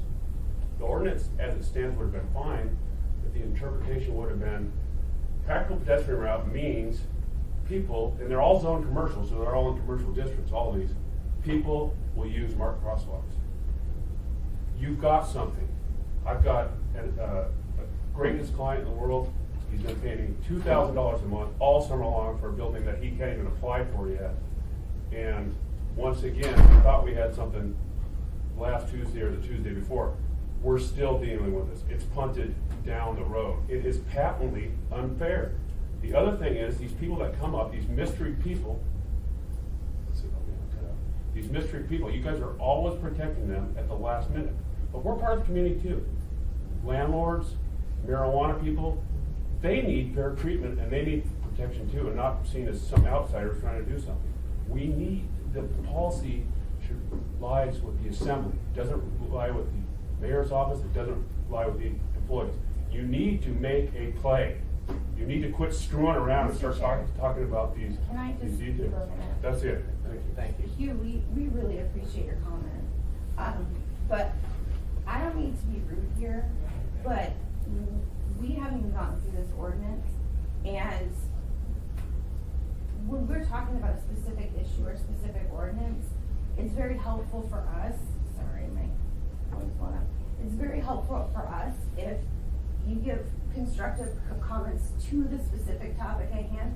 Pissing and moaning isn't gonna help. It's not pissing and moaning, it's talking about the macro, and you're getting down in the weeds, and I'm commenting on that. That's our job. So what we're trying. Stop getting down in the weeds and start handling the macro, and the buck should stop with this body. My opinion is this conversation's not fruitful. I would like Erica to finish going through the analysis. We only have 40 minutes left, and I know I have a lot of questions. Yeah, so. I have a lot of clients, and it costs a lot of money to show up for these meetings, and it looks like we're gonna be showing up for another 2 months. So why don't you get on with it? Well, I would can't like get on with it if you keep interrupting. That's okay. It's like, let's just. And if you have comments on. You keep interrupting my day by having these meetings and not coming to a policy decision. I just want to think, my point is made. Yeah, thank you. It is. Okay, so Erica, I think wasn't done yet. So playground, we are trying to define, to clarify that it has to be developed and maintained for children to play. It has to be open to the public or to residents of a subdivision or housing complex. We're not trying to get somebody who puts up a swing set in their backyard, but if it is a playground within a subdivision or within a housing complex that is for more than just, 1 or 2 residents, that is intended to be captured here. But that it also has to either have a designed or engineered surface, so that would capture things like a skateboard park, or contain at least one piece of permanent play equipment. So in this situation, the hopscotch court on asphalt just by itself would not qualify as a playground. On playground, okay, yeah, go ahead. So, I think I know the answer to this question, but I'd like to hear a discussion about it. So, with the sort of grandfathering, if a marijuana establishment went somewhere next to an apartment complex, for example, and later on they decided to build their residents a playground, I assume that the marijuana industry wouldn't have to shut down. Correct. I guess a more interesting question is whether we would prevent the apartment building from building a playground, because if the intent is to keep children away from marijuana, we are letting the apartments create an attractive nuisance to draw children near a marijuana facility.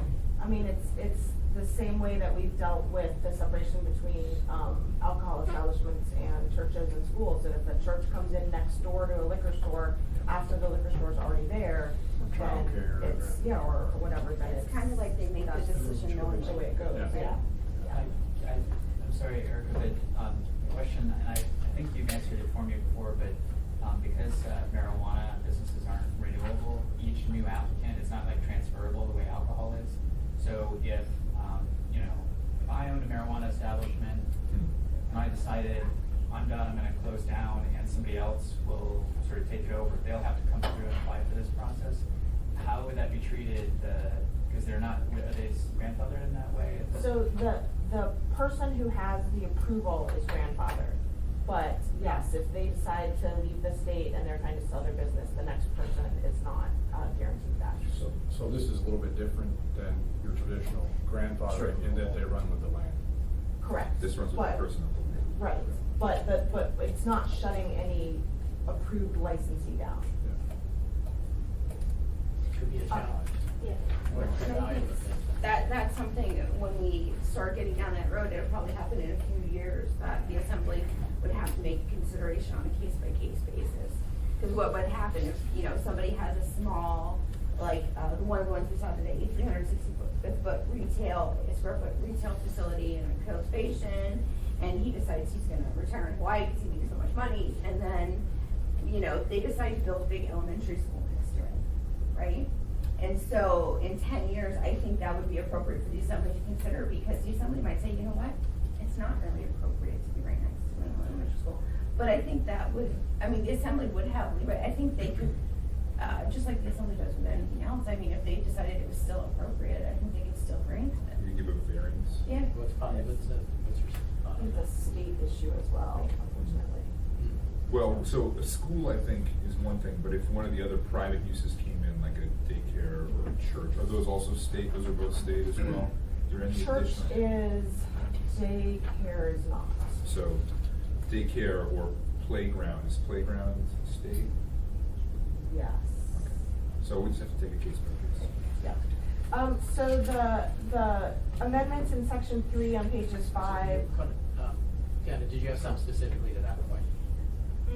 Just to Amy and Erica's point about this is probably gonna be a challenge, because I don't think you can restrict somebody's, you know, right to sell a business, which is a property, in this manner. So I think that's something that we probably have to address later on. That was it. Okay, thank you. So the amendments in section 3 on page 5, 6, and 7 are parallel amendments in the old code to address marijuana retail establishments in the downtown districts, which again, the downtown districts are still covered under old Title 21. And then there's one other issue that's not in here that Jana had actually brought up, which is the issue of how to address people who have either applied at the state but not at the muni, or applied at the muni but not gotten their approvals yet, who may not meet these new, the 200-foot separation or the 500-foot separation. So I spoke with Mr. Weddleton and proposed, again, it's not in here, but proposed adding to the end of 2A and 2B on page 2, and I think I only told you about 2A, but it needs to be in 2B as well, that applicants who have initiated a state of Alaska marijuana license on or before the effective date of the ordinance would be exempt from the provisions. So that if you've already started the process, you know, got your property and put in your license application at the state level, normally our cutoff date would be a municipal application, but because you have to do so much at the state level before you can meet at the muni level, it seems more fair to make the sort of vesting date, or the vesting time be having initiated a state license. So if you were to approve this on December 20th, anybody who's initiated a state of Alaska license application on or before December 20th would be exempt from this new 200-foot lot line to lot line or the 500-foot lot line to lot line school separation. Just if I might on that, can we do the effective date for a delay in a couple of weeks? That would give people a chance, now they have notice. And our point is, all they have to do is go online and do a very, very simple form to officially start the application. but that, we can do that, so You effective can date put the would be effective date January. whatever you want. January 1 or something. Can I ask a couple questions? I don't know if somebody else is in the queue. Erica, on page 5, on B, anyway, drop me down, you've got schools. Define a school for me. Here's the case in point. I've got on 88th, I've got a driving school. They get money from the state to teach students. So, and they, of course, their application, their license is a school, but I don't care about that. But they do have state dollars that come to follow the students there. It's part of the educational curriculum. It's homeschool students. So is that defined as a school because the state money flows to that? So it is not defined as a school in Title 21, and as far as I can understand from state code, and I'm not an expert in state code, it's not defined as a school under the state code either. But under the municipal code, an elementary or middle school is defined as a public, private, parochial, or charter school offering academic instruction during the majority of the days of the week for at least 2 consecutive hours for students typically between the kindergarten and 8th grade levels, but not higher than 9th grade.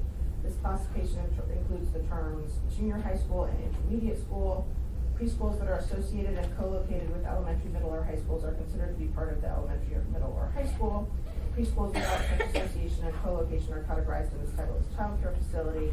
And then high school is defined as a public, private, parochial, or charter school offering academic instruction during the majority of the days of the week for at least 2 consecutive hours for students typically in the 9th through 12th grades, but may include lower grades. A instructional service, which is not a protected land use, is a specialized instructional establishment that provides on-site training of business, artistic, or commercial skills. Examples include, but are not limited to, driving schools for personal vehicles, fine art schools, dance, music, and computer instructional services. This use does not include establishments that teach skills that prepare students for jobs in a trade, for example, carpentry, which are classified under vocational or trade schools, which are also not a protected land use. So it would not be protected. Correct. Because that's coming in front of us, is the reason I Yes, asked. and the state may take a different, the Marijuana Control Board may take a different opinion on that, but according to our codes, they're not a protected land use. Thank you. You could add the name school to any business, doesn't mean it is one. Thanks, John. Well, you'll have schools for marijuana handlers. Were there anyone else? Okay, so Amy. So I just want to be 100% sure I'm reading this correctly. So What page on? I'm on page 2 and 3. So I'm in section C and section D. And I'm going to focus on Shuyak Eagle River right now. So as I see these separated in 2 different sections, I want to 100% ensure that these areas that say at least 500 feet away in Shuyak Eagle River, they're supposed to be 1,000. I don't think so. Are you sure? Because everything in our district is within a protected land use is within 1,000 feet, and if it butts up against residential, we have an additional 1,000-foot buffer. Well, you've got residential under C10, you've got parks under C9, but this was how you guys adopted this. Because in Shuyak Eagle River, it's 1,000 feet though. But you left that applying to only the things in C, not the things in D. Are you sure? That's how it was. Because it was supposed to be 1,000-foot period in Shuyak Eagle River. That's all the comments on the record, everything. Let me let the committee understand. In Shuyak Eagle River, when this went before the Shuyak Eagle River Advisory Board, by 1 vote, they almost wanted it to be 2,000 feet. So the protected land use in Shuyak Eagle River, the intent, and on the record, this is what I said, and this is what I thought my amendment had done, was to ensure 1,000-foot separation distance between protected land uses. So, if that's not what we did, I need to make sure that's what we did. That's not what you did, but we can fix it easily by basically It's the same sentence. we can just add the things that are in D to C and eliminate D altogether. I was gonna say, because that's what we meant to do. And like I said, even the other issue that the Shuyak Eagle River Advisory Board had is our area is unique in that we have quite a bit of industrial land, and we have industrial land that literally butts right up against residential.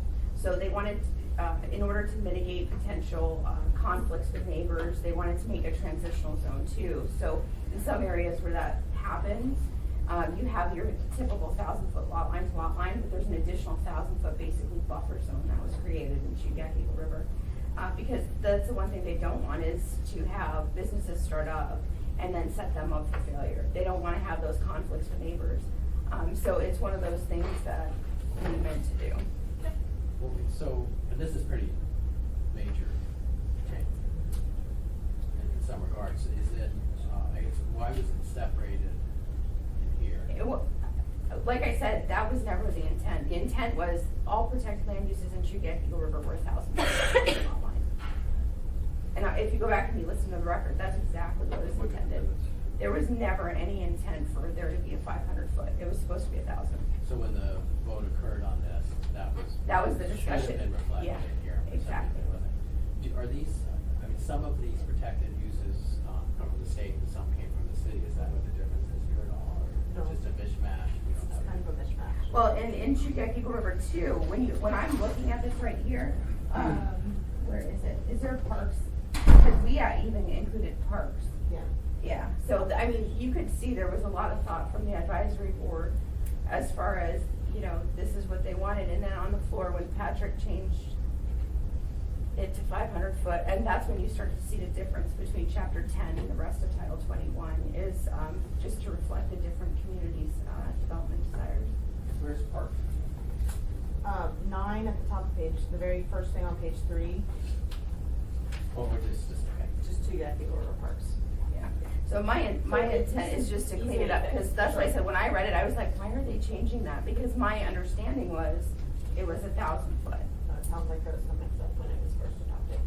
Well, we actually had to adopt this, actually, when we actually did it on the assembly a couple times, because we had reconsiderations, because people passed things, and then the next day we were told by the lawyers, I know we told you this, but we actually made a mistake, and we were wrong, and so the assembly itself had, I mean, it was new. We thought we understood what we were doing, and then later we were advised by legal, some of us were misadvised, and so. So this would be an amendment. So when this comes forward, we'll say, we have a couple amendments. One is the grandfathering, and the other would be amendment. I'll probably make an S version. That might be easier, cleaner than offering an amendment on the floor. Yeah, and that S version would have the grandfathering in it, plus these changes.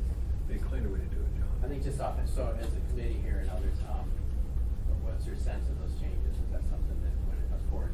It goes down fine. This is going to be introduced on Tuesday, is the plan? S version gets, so we have in our packet now presumably this, and then the S version. You can I can get it to you by You can Tuesday. put on the table and bring it through. Okay. I think Erica's changes, the recommendations. I think the big benefit here is going to be clarifying and adding definition.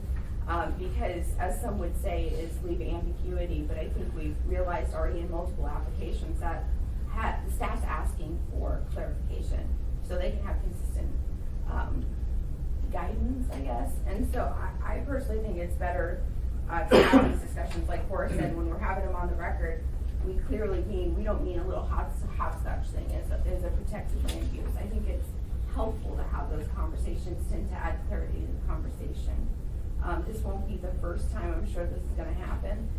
As the industry gets up and going, if other things come up, I just wanna make sure from everyone's perspective, if anybody's ever heard these conversations, I personally have consistently said, I don't wanna set some people for failure.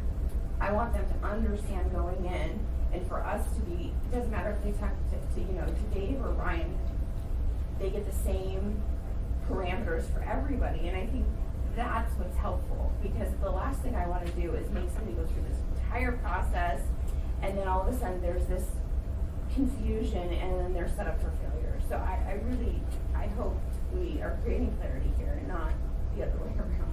Okay. Do we have any cases in Eagle River? No. Nothing's coming up. Dave had something first, maybe he wants to go first, and then I have a question.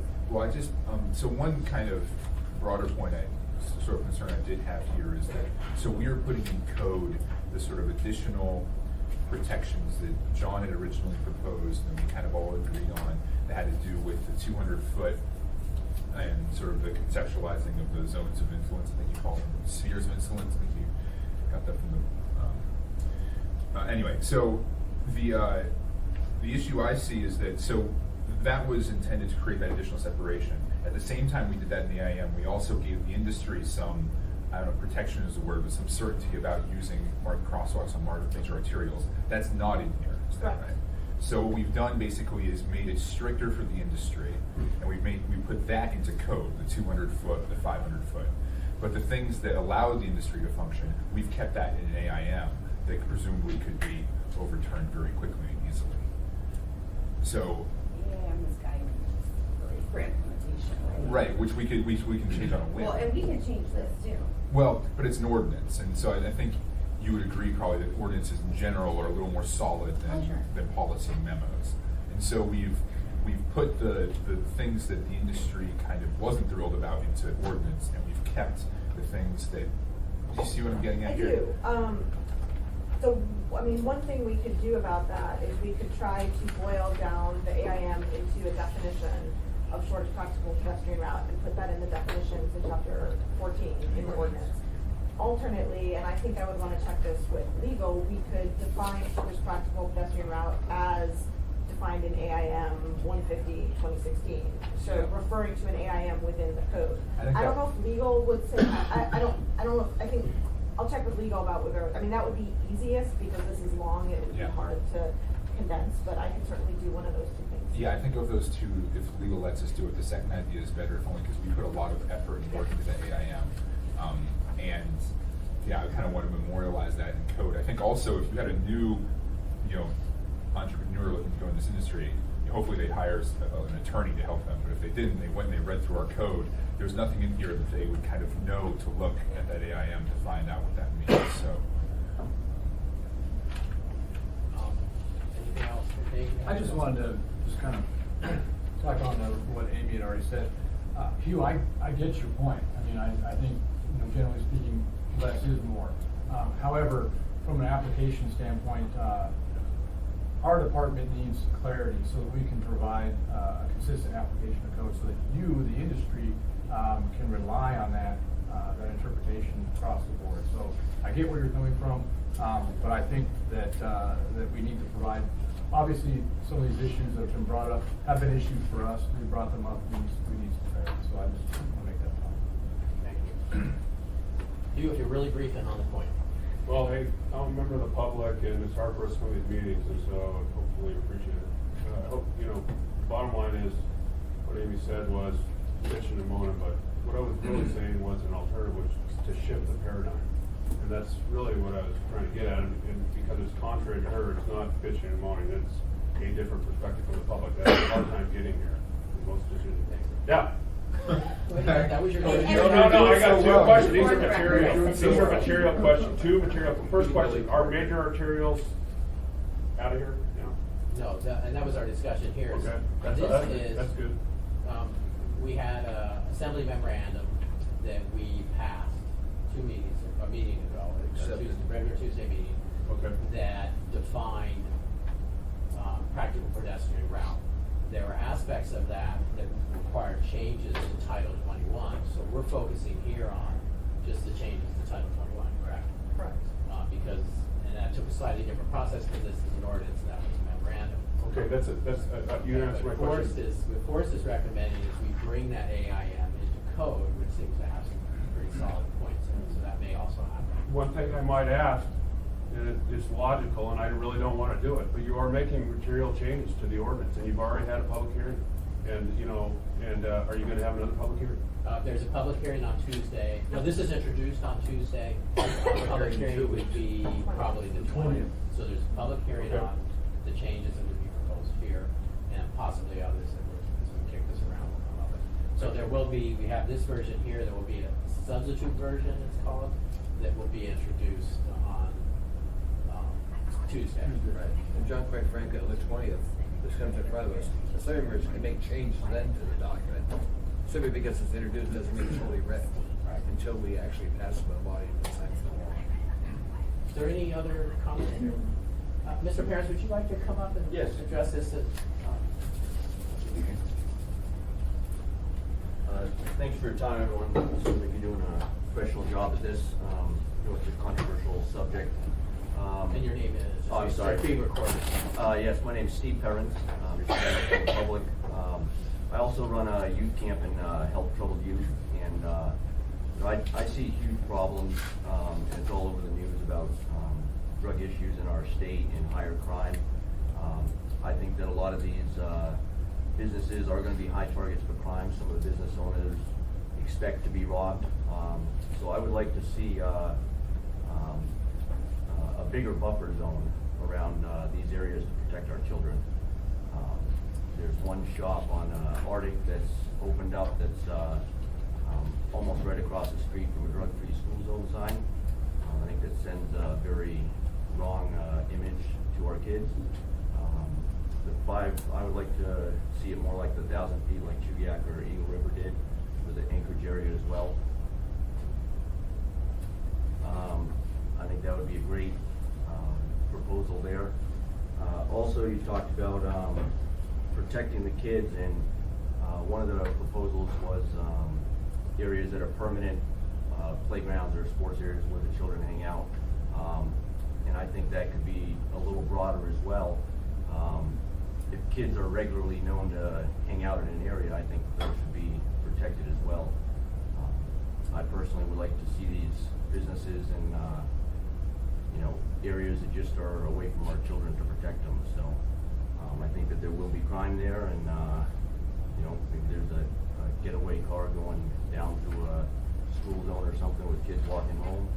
I think there's safety issues there. There's a lot of good points to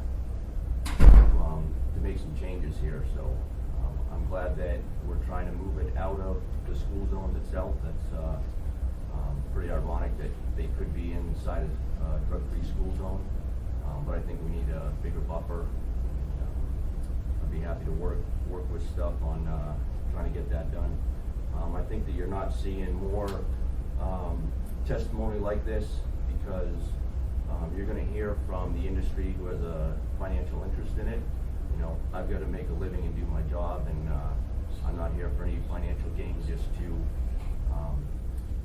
to try and help protect our kids. So I hope that this kind of helps direct some of the comments on where to go with this proposal, and that's all I have. So Thank you. And I kind of flagged, we're a little worried about this drug-free school zone before, and then Steven sent a picture, and I said, boy, there was some irony there. We would look really, really bad if something ended up in a drug-free school zone. So we added that wording that presumably would prevent that. Dick had a question. Steve, what I would suggest you might want to do is come to a meeting on the 20th. Okay. Then you can testify on this document in front of us. Okay. It's good to be here and say your piece, but needs to be heard in front of the entire assembly. Okay. That'll happen on the 20th of December. All right. Sounds good. I want to reiterate this because I've been on the assembly now, I think, 4 years. And this has been, it's a consistent trend. The assembly will have an issue, whether it's a liquor store or whatever, will have an issue, or a restaurant, and we pass it, nobody comes to testify, but then all of a sudden it becomes a problem in the community, whether there's no parking. That's why you'll see me fixate heavily on parking, security, or whatever I can imagine the community's gonna have conflict with. And this is why I fought as hard as I did to create transition zones and stuff in Chugiak River. The rest of Anchorage voted it down. The others, they didn't want it, and they thought I was being too cautious. But the reason is I was really trying hard to mitigate the problem before it occurred, because I don't want to give somebody a business license to watch all. I mean, there are people in our community, right? We want to see people succeed regardless of the business they're in. But what we see as assembly members, it's like the horse is out of the gate, and then all of a sudden the community realizes it, and then they come to us. And then we're put in the position of either having to close down business or whatever. And so what you're saying is exactly what I thought. It's, let's be a little bit more proactive. Let's keep these spheres of influences separate so there's not conflict. I hate to say this, but like I said, I was outvoted once. The dynamics are even worse now. I don't think they'll change it until there's a real uproar from the community. But I think it's helpful for you to keep reminding assembly members that this is a concern in the community, because if we don't hear it, they won't be watching for it. So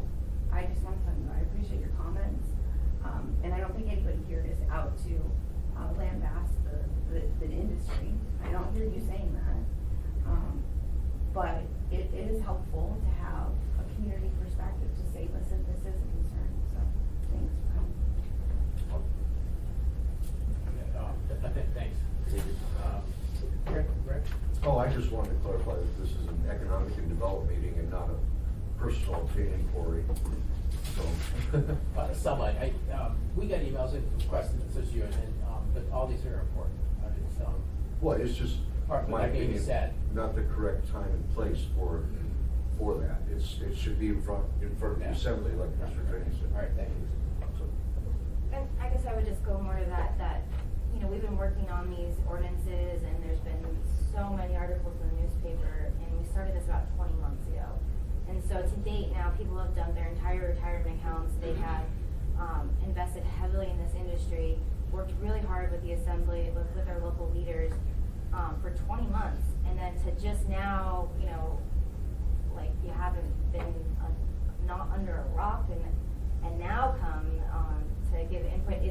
It's good to have input, and it's good to have dialogue, and you're always gonna have somebody across on the other side of the table, and you always want that person to be reasonable so you can work to a consistent goal. But we've been doing this for 20 months, and it goes to Amy's point that, people that show up get to make get to have the impact, and I just really wish we would have these inputs 20 months ago when people haven't dumped their entire retirement account in an economy that's failing, to now have more upset of that economy. I mean, if we're talking about drugs and alcohol, parents that don't have income and are laid off and dumped all their money into a business and then have that business yanked away from them at the nth hour, probably more likely to start drinking, probably more likely not to take care of their kids, probably more likely to not be good parents. And so if we could just be consistent as to paying attention to our community issues, all community issues, 12 months out of the year, I think that would be better for our entire community. But I mean, I do appreciate your position, and I get a lot of guts to get up here and do that in front of industry people, and I commend you on that. But I would love to work with you on your concerns, because we did start this 20 months ago. Little advertisement for community councils right there. That was recorded, we might play it. Public service announcement. Okay. I appreciate your comments and concerns, but please let this screen out. Part of the problem is the state itself has no limit amount of licenses going to have. I agree with You that. could take a block and they could put one on that block, and they could put 100 on that block. But I don't think the state is helping the industry without putting limits on how many they're gonna have. and I agree with that.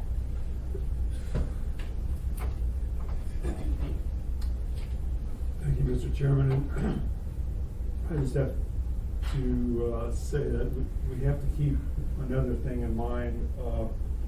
There are hundreds of illegal black market grow operations in operation in Anchorage.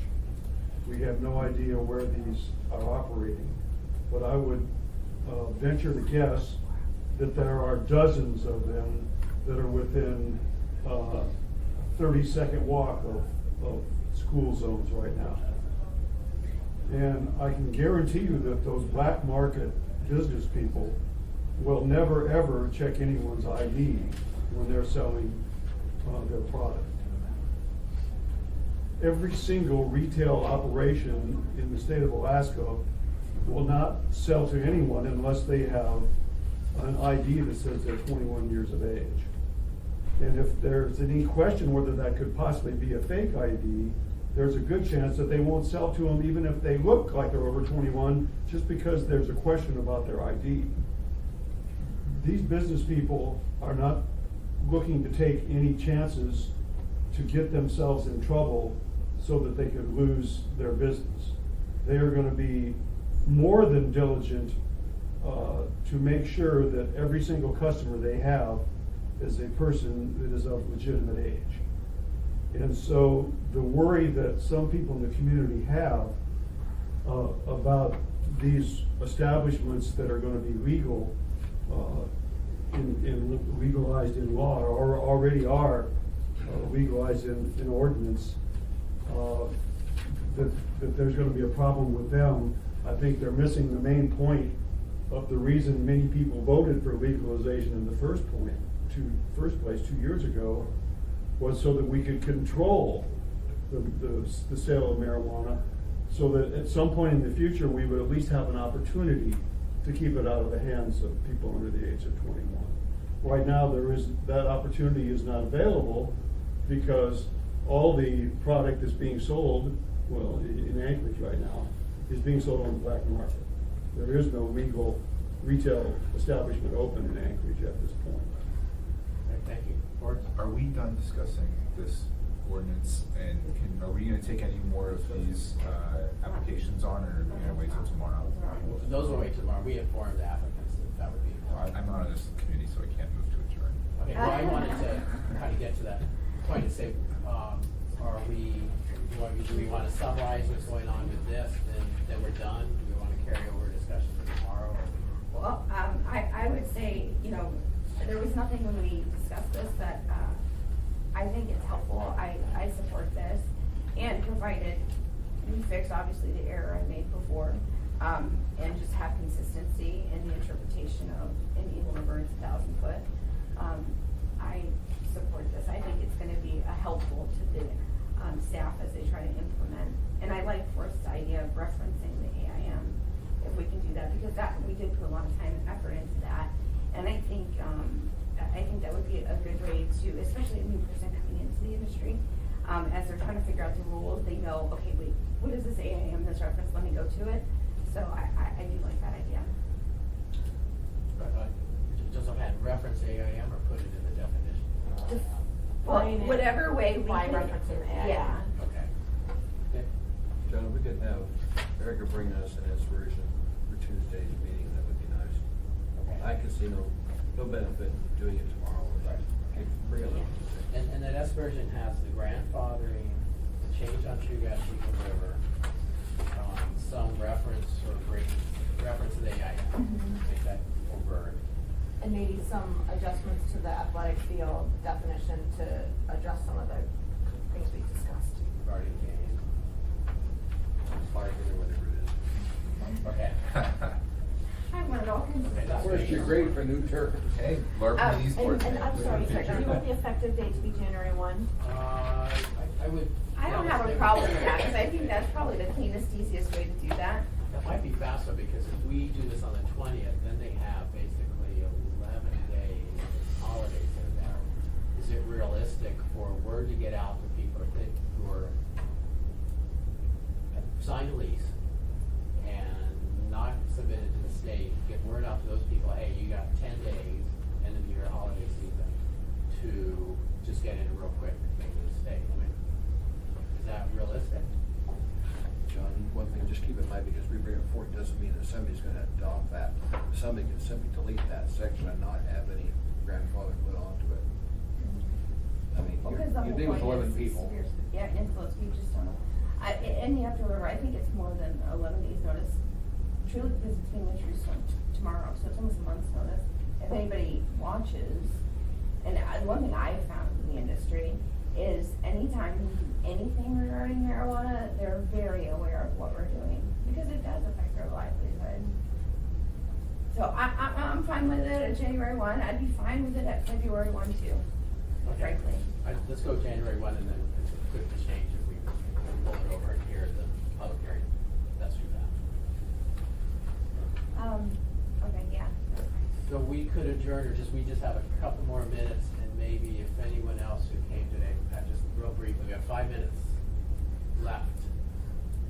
Hugh will take it all, so you better jump. I'm gonna be brief. Anyone who's come in, Steve? Okay. Should give you 1 more minute? 2 points, real brief. All right, Mark, set, go. Pete's point, heart's in the right place, but it's misguided. Every time you're protecting a protected use or class, you're protecting the black market. It's that simple. Number 2, the myth that Dick Training brought up about we don't have a limited entry system. We do. It's limited by the amount of properties that qualify, and then they have to go through the conditional use, and that becomes a very tight and narrow thing, and you've managed to create that. It's going to have its own dynamic. I just like to point out that myth that it's unlimited is a falsity. Thank you. All right, thanks. Move to adjourn? Move to adjourn until tomorrow.